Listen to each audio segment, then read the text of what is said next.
Hi everybody, Rusty here, and recently I finished my 20-year section hike of the Appalachian Trail. Today I'm going to be talking about my trip through the 100-mile wilderness. Stay tuned.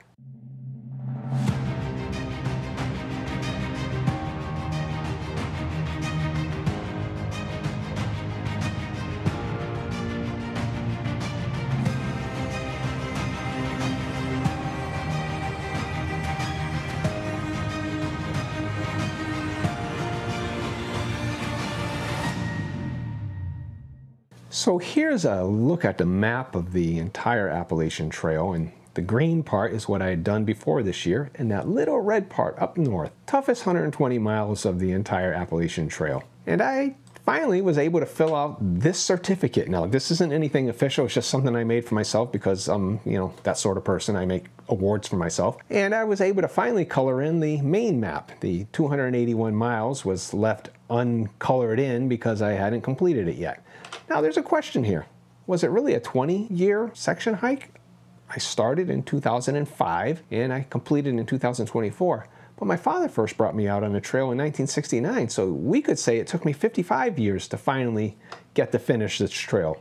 So today, let's take a look at it. So this report's going to be in two parts. First, the trip through the 100-mile wilderness, and then the trip through Baxter State Park and up Mount Katahdin. The Baxter State Park video will be a different video. So today's video is going to be a little thematic rather than just a simple travel log. I mean, as long as I'm going to bore you, I may as well at least be different about it. So I'm going to talk about a couple themes. The first theme is how decision-making can actually impact your enjoyment of the hike. And the second part will be about the most outstanding resource to be found in the 100-mile wilderness. So when it came to decisions, there were good ones I made, there were bad ones I made, and there were ugly ones that I made. So first, the good ones. I hiked in a swimsuit instead of shorts. Many times during my hikes, I've come across what looked like a great place to swim, but I had this psychological hang-up about going in the water with my clothes on. In this case, the clothes would be my regular hiking shorts. And it occurred to me, I can get through this psychological hang-up by hiking in swimsuits. Now, don't think Speedos, think like regular hiking short types of things. That's what they would look like from the outside. If a person came by and I didn't tell them I was wearing a swimsuit, they would have thought that I was just hiking in shorts. So I brought 3 pairs of those with me.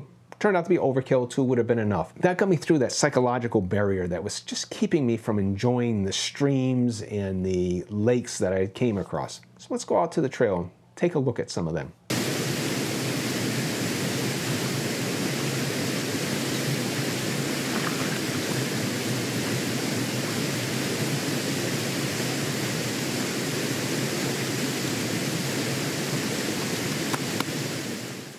Start to see the sand. I can get down this rock without killing myself. Ah, ow. Okay. And wow, a beautiful, a true swimming place.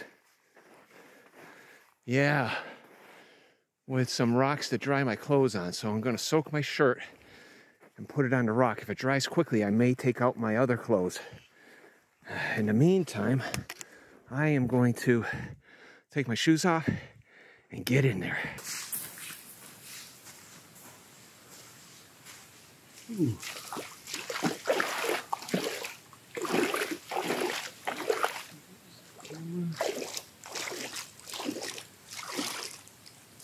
Oh.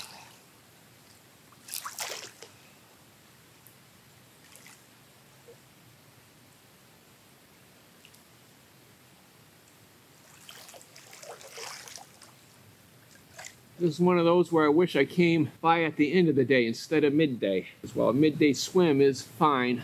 Being able to set up camp near here and come down here in the evening, especially there's likely to be other hikers around. Wish my friends were with me. Wish Mike could have been here. You know, Craig and Julie, I know they like hiking. I think hiking the Appalachian Trail is not the best way to experience the 100-mile wilderness because you're on a time restriction. You got to get through before your food is run out. You can't stop at all the places you'd like. It'd be much nicer to set up a base camp, like even at Pleasant River.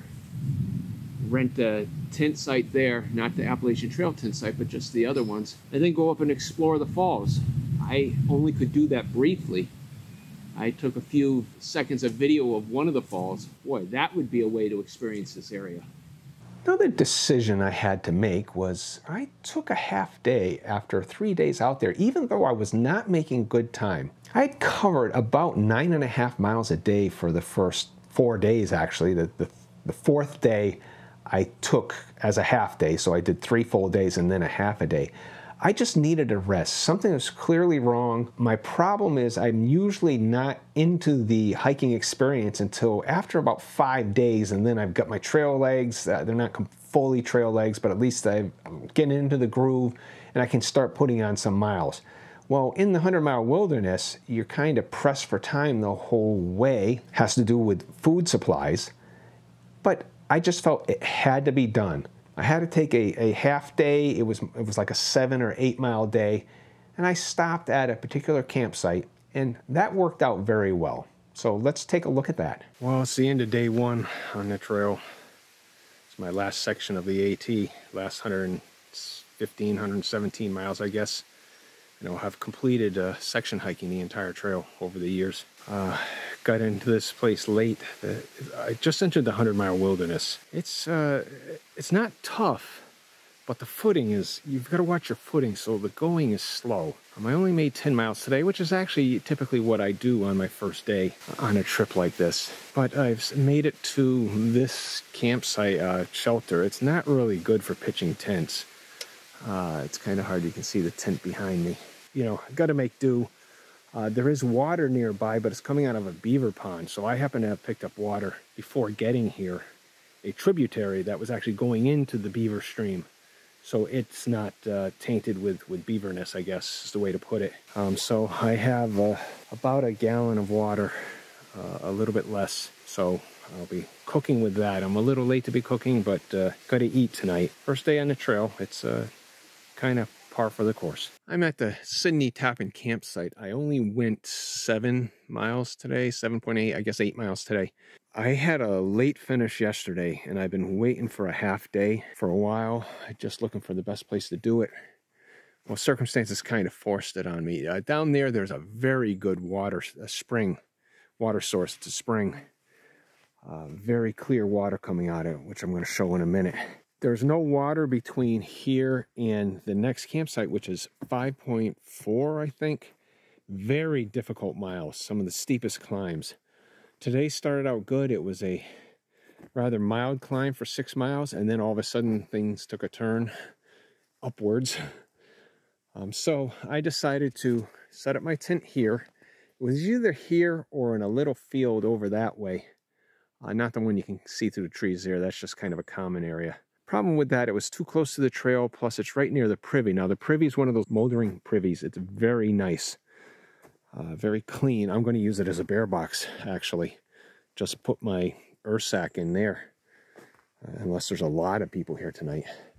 Now this site, at first I wasn't sure I liked it, but look at how crystal clear that water is.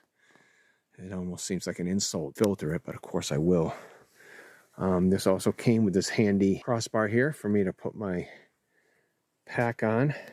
I notice things are drying very well, so I can't wait to get my clothes on the clothesline, because maybe the air's just drier up here or something, but things have started to dry nicely. Even the shirt on me is dried. So I have the kitchen sink here. And if things dry quickly, I'm even thinking of putting a little bit of soap in there and rinsing things out and drying them. The next good decision I wanted to talk about was when I bypassed a pretty good campsite. I decided I just wanted to push on to the next one. I was at a campsite. It was very secluded. I would have had a lot of privacy. I would have been able to set up and just get a good night's sleep. But there was just something about it. It was in a pine forest on the edge of a lake. And there are just too many widowmakers. Widowmakers are the trees that you're afraid of that are going to fall on you. And I thought it might rain that night. So instead I pushed on to the next campsite, and that worked out very well. So once again, let's go out to the trail and see how that was. Well, I'm here at Lake Nakamanta or something like that. I don't know how to pronounce it. The campsite last night up there in the woods. When I finally was able to pitch my tent, it actually worked out well. It rained last night, but enough of the breeze off the lake actually dried all the clothes to the point where I wish I'd left my current clothes. I brought them in when it rained because I didn't want them to get wet. I wish I'd left them out because the shirt that I'm already past, I have soaked it in soapy water many times. I'm actually wearing it again because it dried overnight. It's dry now and it doesn't stink as much as the other one. So that's just one of those little bonuses that I've actually got a clean shirt on even though I've worn it. Like I said, I have the kitchen sink with me and I washed it. It worked out really well. There was a young couple who came in late. They actually camped there, which was not legal. I think they could have camped up there and that might have been legal, but there's nobody here to enforce it. There is a gentleman at the next campsite who seems to know all the rules and was very helpful to me. And he came over and gave me a s'more. He said, hey, I just want to keep my voice down so as not to disturb the others, but bringing you a s'more. And it was a good one, I ate it right away. I should have saved it for dessert. But boy, it's nice. So this turned out to be a nice campsite. Again, one last look at the lake, at least from here. Can't see Katahdin from here, at least not today. Not at this angle. Met 3 other hikers going in various directions. One's southbound through hiking, another one is just doing a 100-mile wilderness, another one is flip-flopping. So today's goal is to go 14 miles, see how it feels. 14 miles to the Rainbow Spring tent site. Then the next day, A-Ball Bridge. The next day, the Birches. And the next day, Summit. So that would be somebody on Thursday. Now, let's look at the not great decision. I won't call them bad. The theme here was good, the bad, and the ugly. Well, it's really the good, the not great, and the ugly. One of the not great decisions I made was I did decide to carry a full supply of consumables for the entire trip. The 100-mile wilderness, the beauty of it and the challenge of it is that there is no place to resupply along the way. Traditionally, you would have to carry an entire 8 to 10 days worth of food. I thought 10 days was overkill. Turned out I was a little wrong there. It took me a little longer to get through the wilderness than I had expected. It took me a full 8 days. Now, there is a possibility of resupplying in the middle by having one of the hostel services drop off some food, but I was too manly for that, and it's one of the decisions I sort of regret. I wish I hadn't insisted on going through with a full supply, but I just didn't feel like I could time it right. So that's why I think that the first part of this hike was a bit of a push for me. Okay, I'm here at the famous sign. There are no places to obtain supplies, yada, yada, yada. Have a minimum of 10 days. Well, it's a little outdated. There are supply points that the hostels provide. I mean, they're mobile ones. At the halfway point around noon on that road, they actually have an opportunity to get things, so you have to time it right. And 10 days to go 100 miles, that's under the worst of circumstances. I can only carry 9 days worth of food with me, but that's even probably more than I need. So here I am, getting started. Now let's get on to the ugly decisions. And one of the uglier decisions I made was the same as one of the good decisions I made, except it was a different day and a different circumstance. And when I bypassed a good campsite for the next one. So now let's take a look at how that worked out. Well, I came down to Rainbow Dam. That's that there. A lot of the hikers on the application said this is a great camping spot. Beautiful view of Katahdin. That's it. That's today's Monday, so that's 3 days from now. Should be an easy day because it's only a 10-mile hike that day and there's no net gain in elevation. That's a joke, by the way, because of course it's a steep climb up for 5 miles and then a steep climb down for 5 miles. So that's like one of the classic views of Katahdin, I guess. Let's see if we can zoom in.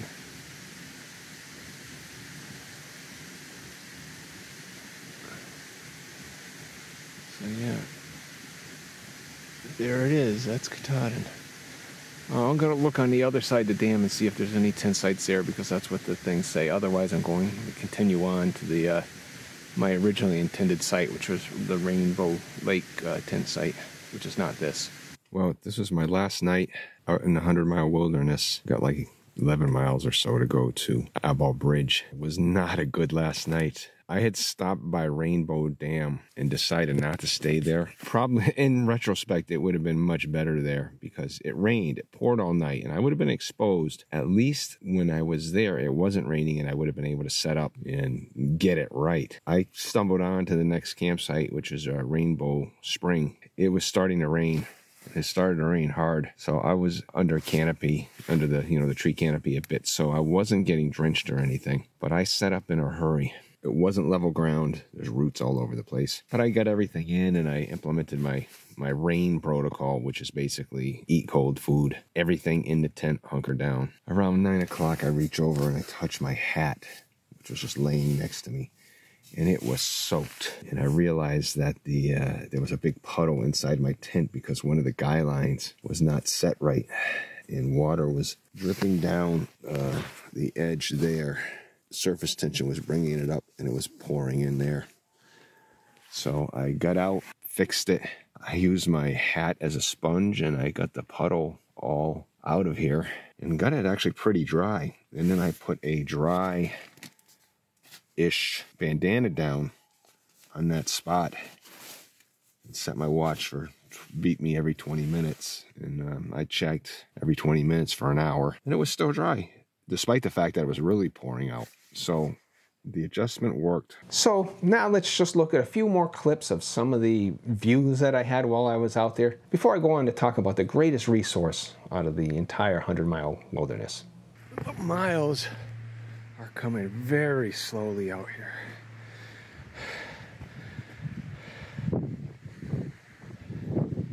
Nice little overlook.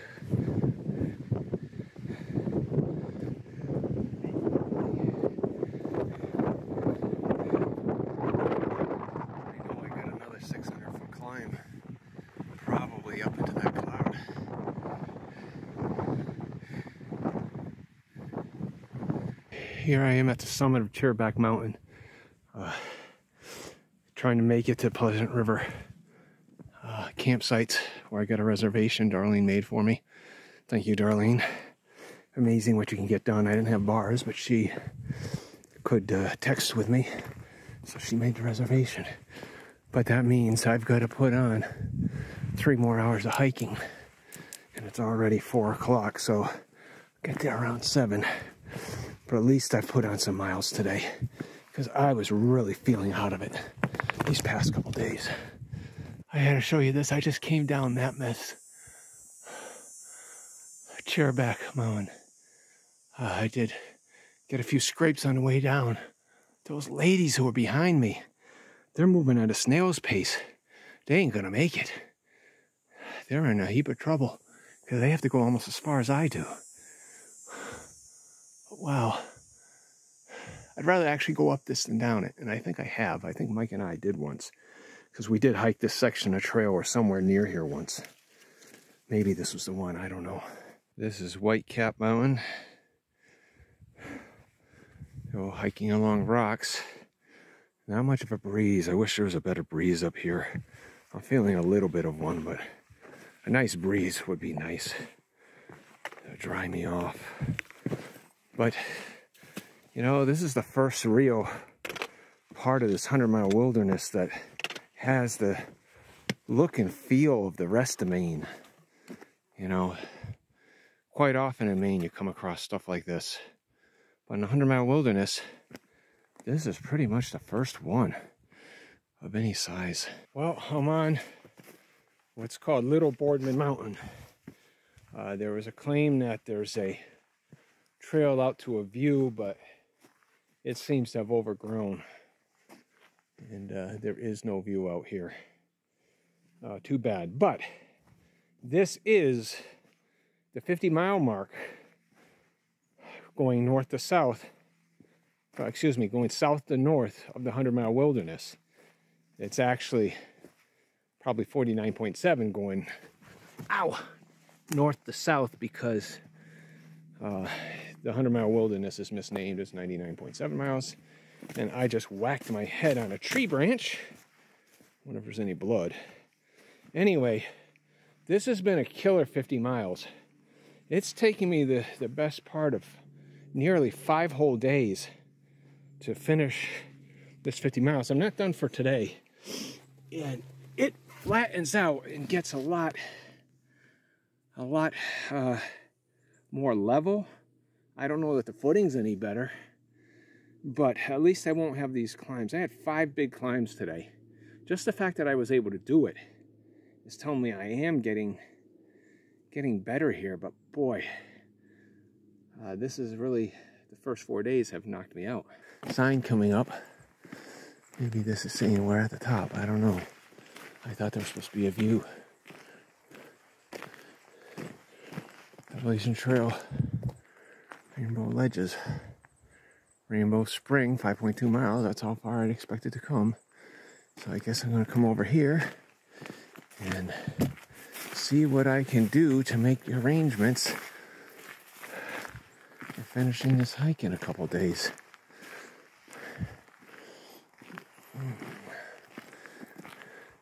Beautiful views of the area. Just gorgeous up here. I love this. So most of my friends know that water is one of my primary concerns when I'm out on the trail.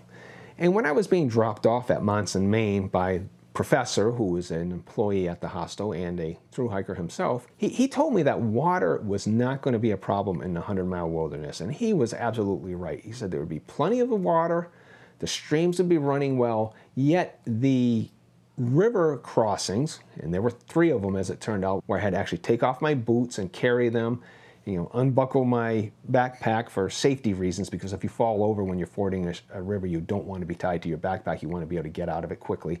So I was able to get over to these rivers because they weren't too deep. So it was the best of both worlds. I had both plenty of water for drinking and washing up, and at the same time, the rivers were at a perfect height for getting across. So let's go out there and take a look at some of these waterfalls and rivers and streams that I came across. Well, here was the first water crossing. Take the boots off and wade through. It did get the bottom of my swimsuit wet, so it was about knee deep at the deepest spots. So as long as I've got my boots off, I'm gonna sit here and just take a rest. I've only got a half mile to go today, though there's a big group in front of me, and they're trying to decide whether to stop there or move on to the next shelter, which means I'm gonna probably have trouble getting a good campsite, but c'est la vie. I'll deal with it.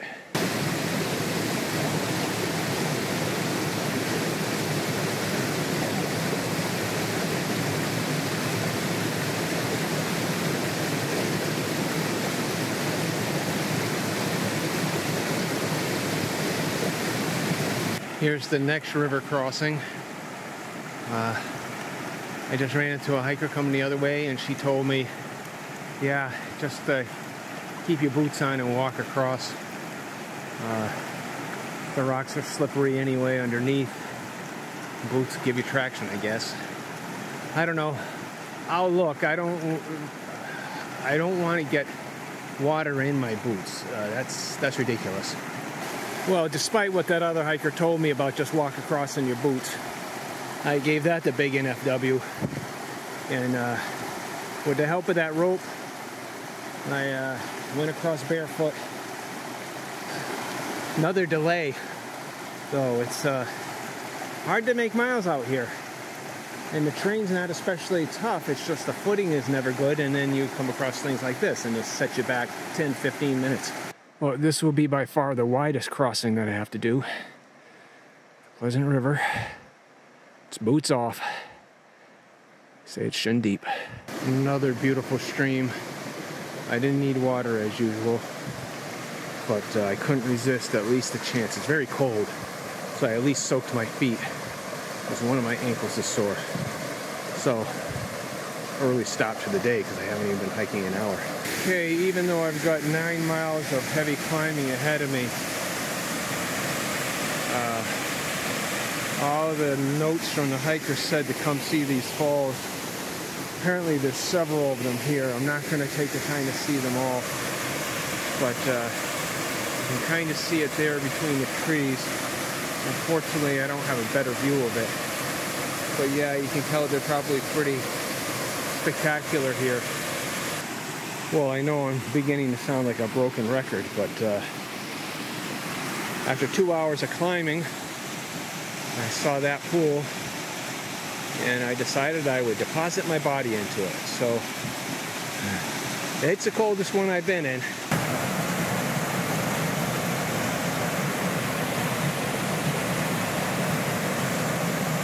I'm at the Abel Bridge campsite. It's a privately owned, privately run. It's a commercial one. It's mostly for people who are car camping and stuff. But great place to stop when you come through the 100-mile wilderness. There's where I've set up right there. Supposed to have good weather the next 2 days. There's Katahdin. I thought I had a 12-miler tomorrow, but looking at the maps, it looks like I've only got a 9-miler tomorrow to get to the camp at the base.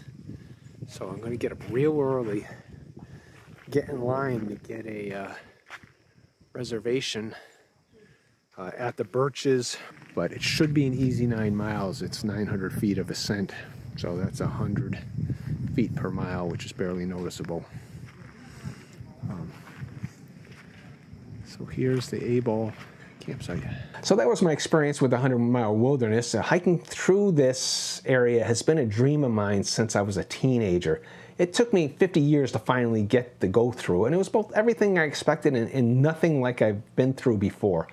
I even believe the Appalachian Trail is really not the best way to experience the 100-mile wilderness. There's so much to explore that I had to bypass simply because of the logistics of supply and time constraints. So maybe I'll get back there someday under conditions where I can explore the natural wonders. I would recommend anybody who has a chance to go to the Pleasant River Campground, make reservations there, set up a tent as a base camp, and hike out to the Gulf Haggis area to enjoy the waterfalls. So join me next time when I bring us through Baxter State Park and up Mount Katahdin. See you then.